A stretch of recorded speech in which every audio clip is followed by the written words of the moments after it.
Hello and welcome to this thought for today.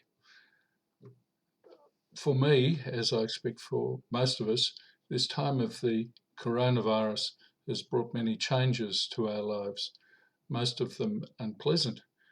But one thing that I have found that's been something good that unexpected came for me is that I made arrangements with a friend of mine each morning at 9 a.m. or 6 days of the week anyway.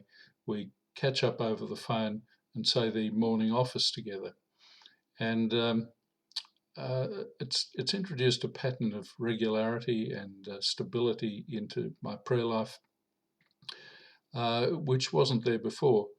Praying the office by oneself, I often find rather difficult and indeed somewhat tedious. The Lord be with you, and also with you, I'd say to myself. And but anyway, with my friend, we've been doing that, and then we spent some time talking on the phone about different things, and it's been quite lovely.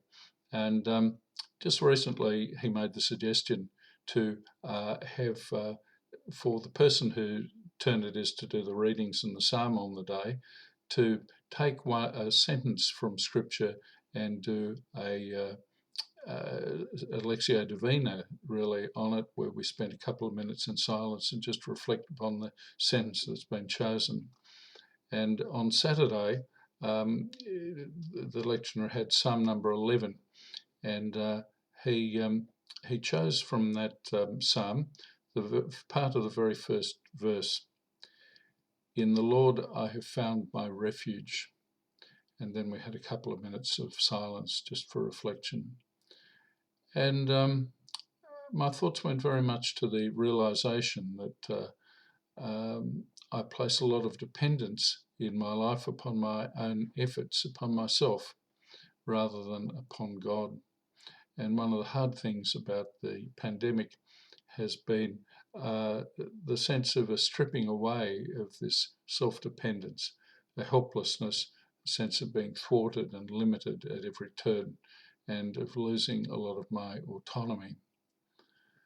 And yet, and so it sort of woke me up to the illusion, really, of saying, oh, I live dependent upon God.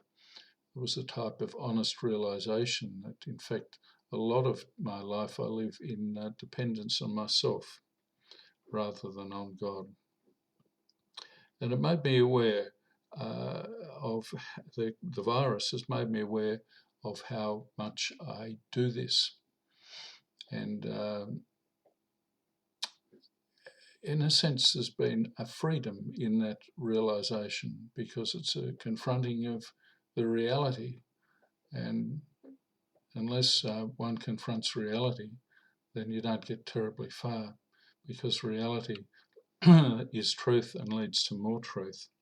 So in a strange way, the coronavirus has opened up a pathway to God for me that wasn't there before, or was very much obscured.